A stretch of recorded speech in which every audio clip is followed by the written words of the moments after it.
What I love about this neighborhood is just the beautiful plane trees, always giving you the perfect amount of shade in the summer, and they don't really drop their leaves until December. So we have so much greenery around this neighborhood. My name is Heather Kaye, and I moved here from New York City in 2006, and we live on Huaihai Middle Road by the Shanghai Library. When we moved to Shanghai in 2006, it was just my husband and I we had been married for less than a year when we moved to China. I convinced him to take a break from his job and come with me for my fashion design job. When we were expecting our first daughter, we knew that we wanted to find a more permanent home here.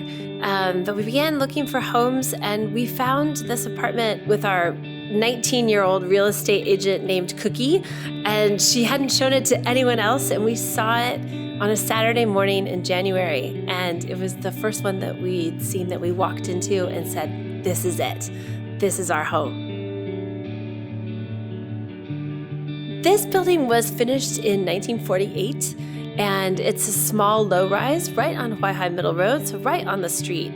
But it's very quiet because it still has all the original double-pane windows, so it actually is much quieter than New York City or even in the country with all of the animals that you hear at night. It's really silent.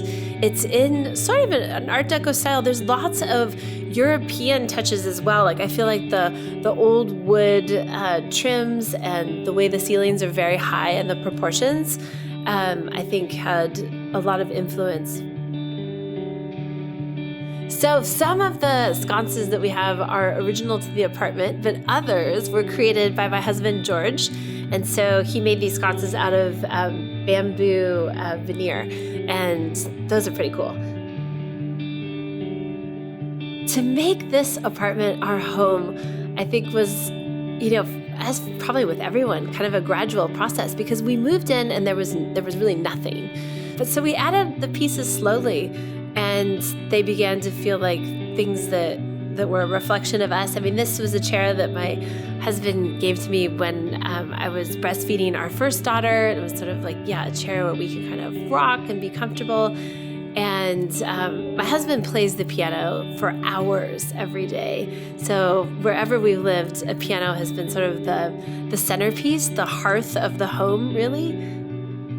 Our family spends a lot of time primarily in the kitchen and the living room. So most of the activity and everyone's stuff kind of congregates in the central area of the apartment.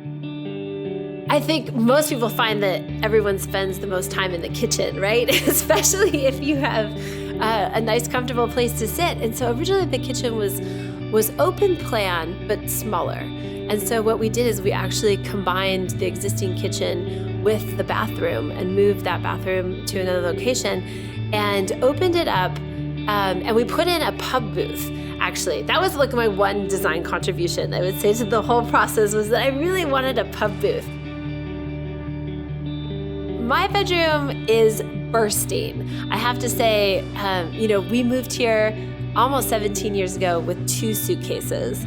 And now we have just acquired a lot of things along the way. And I am in fashion, and so clothes and shoes are definitely my passion. So you'll notice when you look in my closet that it is definitely in need of expansion. Either that or just being cleaned out. But I'm usually in there mostly just to go to bed in the evenings. I try to be in bed by around 9:30 or 10 with a book. And so I do get a nice chunk of time in there each day.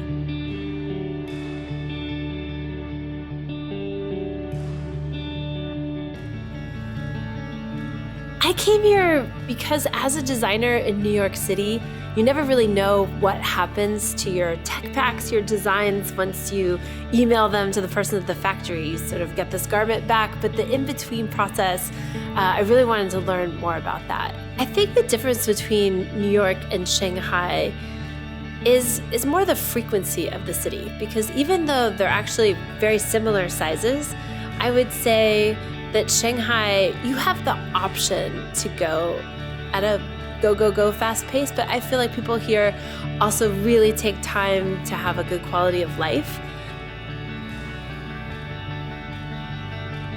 I think Shanghai will always be our home in our hearts. I just can't imagine matching our time here in any way. I mean, both of our children have grown up here. Our whole marriage has been here. My company has been formed here. Really, this has been the most, I would say, important period of my life in so many ways. But I think that with so many people with families abroad, it really is challenging with COVID because our parents are getting so much older and we can't travel as seamlessly as we could. It's looking like we probably will move back to America next summer. Unfortunately, Shanghai is the best city in the world. This is where I think we would stay, forever if it weren't for that.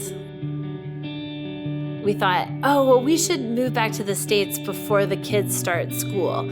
Okay, no, we don't feel like we're ready to leave. So we need to be here long enough for them to really remember it and to be fluent in Chinese. We've always sent them to Chinese schools so they would have that. And so that's a huge part of who they are, who we are as a family. Our dream is that we would be able to keep this home so that they can come back to it later in life. I hope that they will always return here and feel at home.